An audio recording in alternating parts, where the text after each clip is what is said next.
Hey everyone, and welcome back. It is Memorial Day weekend, and it's going to be a nice cool weekend, which will be so good for me for planting out all of my annuals. It is going to unfortunately rain tomorrow, so I have basically Saturday and then maybe the afternoon of Monday once the rain stops to get as much in as I can. So right now I'm going to focus on getting some Ageratum out, Gomphrena, and some other annuals that I have here or there.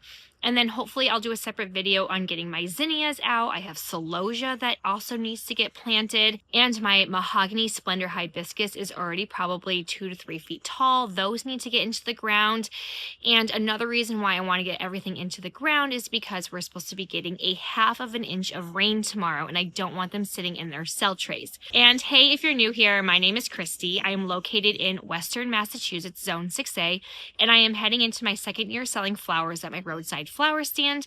And for this year, my whole goal is to try and start a little bit of everything, figure out what works best for me, what I like growing, what I like to put in my bouquets. Right now, I am doing just my mason jars, but I'm going to expand and do wrapped bouquets hopefully this year. And that is going to be a big thing for me because I want to up my price point as well and try and get a little bit of everything out to people with sunflowers or dahlias, zinnias. So we're just growing all the things. So I have never grown Ageratum before. I'm very excited to get that out.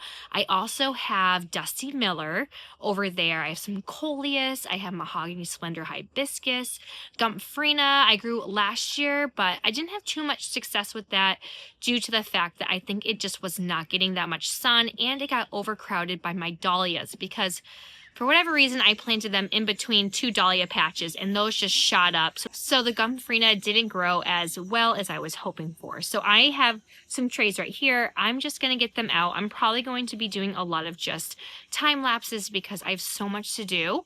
It's 10 a.m. I'm going to try and get done as much as I can today. Oh, and I have to get sunflowers too, a couple hundred of those. So it is going to be a very long day. Winter, so milk jugs also have to be planted out and or potted up because I would like to get my deck back and not have the milk jugs. So we have a busy day. So I'm hoping over the next course of the week, you'll see a bunch of videos with me getting a lot done. So let's head on over to this 3rd row right here. I'll show you what I am planting and then we're going to get to it.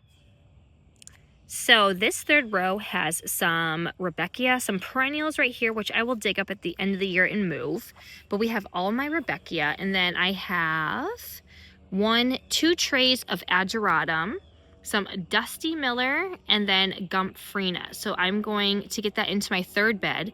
This 4th bed is just clearly filled with weeds. That will be for zinnias at a near future.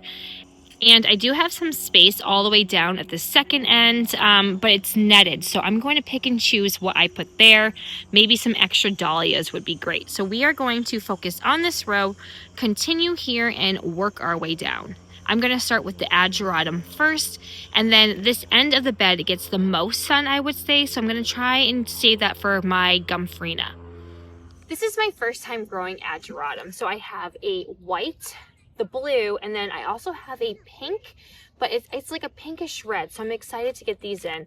I was hoping to have these for a red, white, and blue bouquet that I was planning on hopefully getting some flowers around 4th of July weekend. So we're going to see how my timing works out.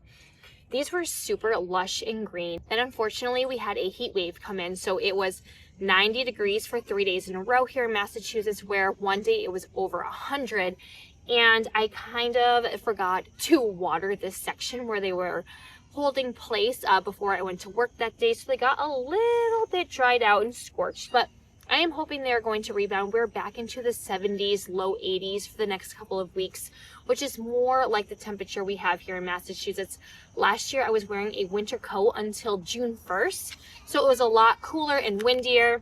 So I'm hoping these will just make a rebound. I'm going to make sure I give everything a really good fertilizing of fish emulsion, so that way everything can get some good root growth and green up again before it's time for them to bloom. So as always, I am going to be planting a little bit closer than recommended, probably keeping these about 6 inches apart or so, because I'm not quite sure how much spacing I have, and I have a lot of zinnias, a lot of sunflowers, and a lot of dahlias still left over. So I'm hoping I have enough space for everything before I start flipping beds like my ranunculus and stock, which the stock has yet to bloom. I have a lot of basil and some things that I would like to also direct seed, like cosmos and more marigolds have to get in as well. So I'm going to do a 6-inch spacing. We'll see how far we get, and then we'll see how much space I have left over for my Dusty Miller and Gomphrena, and then I'm going to see what I have left over for my winter sow milk jugs to plant over here this weekend as well. So let's get to it.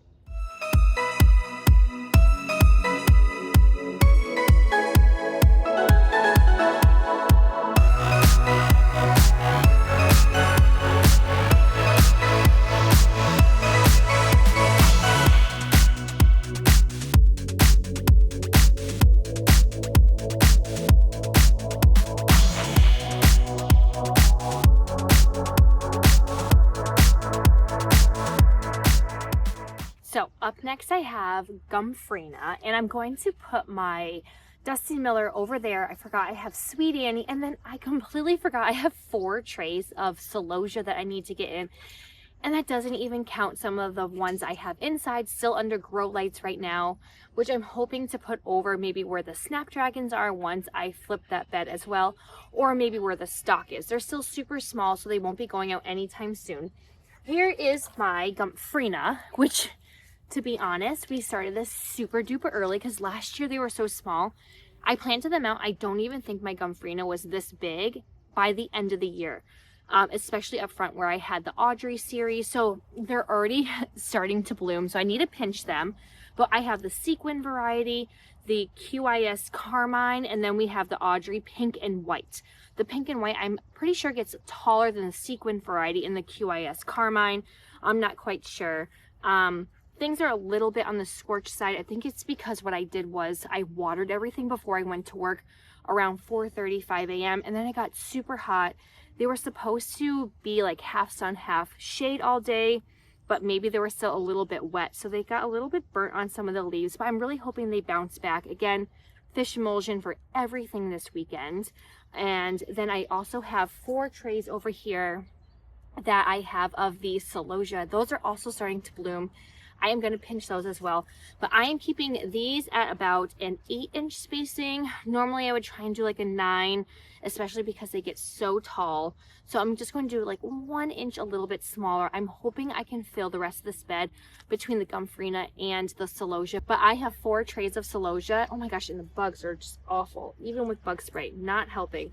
I have 4 trays of Celosia, and they're 72 cell count trays, so that is a lot. So I have a lot to fit in. Pretty small amount of space right now. I'm probably almost halfway full, definitely once I get these in. So then, like I mentioned, we'll hop back over to row 2, and I have Sweet Annie and I have my Dusty Miller. It's netted over there, so I'm not quite sure if I'm going to cut the netting and end it where my stock and snapdragons are, because I'm not sure if I need netting for those 2 flowers. So let's see how far we get, and then if I have some space, maybe I'll just put them at the end of this row, but I am not counting on it. So yeah, very excited. I'm moving super fast right now, and then hopefully I have time to do sunflowers and zinnias later today, but that requires a lot of weeding and some more topsoil and compost over here, because if it does end up flooding, I didn't get my 2 to 3 inches of soil in, so we have a lot to move and a lot to weed.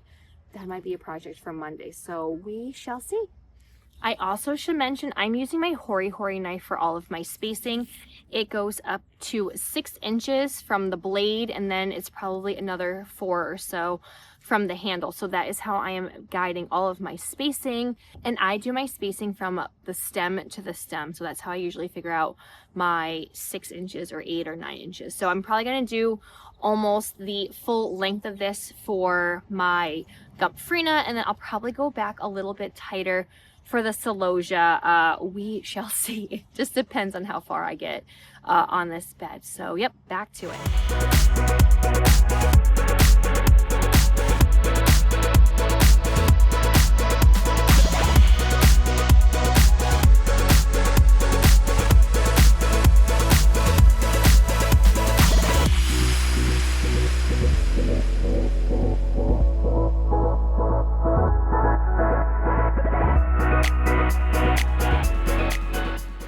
up next is Celosia. As I mentioned, I have 4 trays full. I got all of my seeds either from Floret or the Gardener's Workshop, so there's a lot of mixes in there, which I'm very excited about. And I do have some saved seeds as well. As you can see, some of them are starting to flower. They've been in here for a while. I did 3 different successions of Celosia. But I'm very excited to get these in. I'm planning on using them for dried and fresh flower arrangements. And I wanted to get all different kinds of pinks, bright colors, summer colors, more of those pastels. I'm pretty sure one of them is from Floret, and it's like a nice pink color. So what do I have here? So I have some saved seeds on the end, which is these nice hot pink ones. I have, let's see, a plume high Z variety. I'll definitely list them in the description, all the different ones that I have between Floret and the Gardener's Workshop, but I have never planted this much Celosia. Last year I planted a little bit that I started indoors, but most of them were actually from my winter sown milk jugs. However, they didn't bloom until later in the fall because they were just so small when I planted them out. So this is my first time like really getting a lot in. So they're a lot bigger than I anticipated. Again, I started a lot of things earlier. I was planning to get things out a little bit earlier, but we just had a really cold and wet season, and then it got super hot, so I didn't want to harden them off in the heat, but they've been doing pretty darn good. A couple of the ones on the ends got a little bit dry, probably because I was just getting them with the sprinklers or just hosing them down really quick. So I probably didn't make sure that I got everything equally wet, but I'm going to plant out the ones that are a little bit droopy and hope that they will just perk back up. And then if not, no worries. I'll just pull them in the end, and then it'll give some more space for another plant. I'm doing these a super close, probably 6 inches again. Normally you would want like 9 inches. So we will see. I'm just hoping it will create these nice tall stems. So when I did my winter sown milk jugs with the Celosia, I planted them out in chunks and they got super tall, which I really liked for stem length. And then the ones that weren't planted out in like a closer clump, they were kind of on the smaller end. So I did all the different plume varieties mostly. And then I also did some flamingo feather as well. And I did a little bit of the coxcomb. I can't quite remember if there's any in this one or if it's in my next bunch. So again, closely planting, 6 inches. Next year we'll do a little bit more spacing with the 9.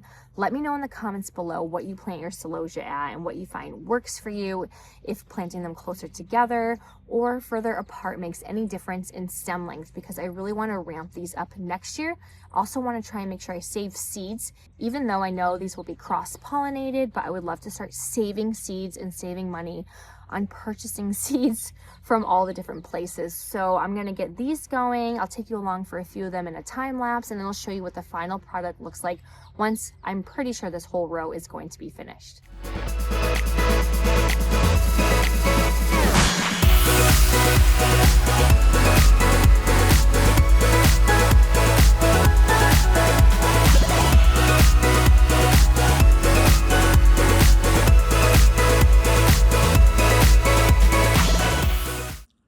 So I was able to get my Celosia in, my Ageratum, my Gomphrena in.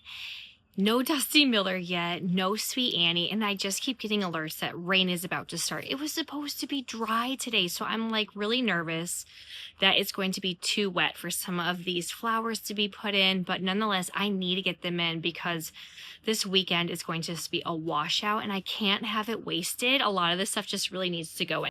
It's a little bit of a hot mess over there, but I was able to get in all the Celosia and then a few rows really tightly put together where the zinnias are supposed to go. I'm hoping to get zinnias out today, but I have to move some dirt like I mentioned.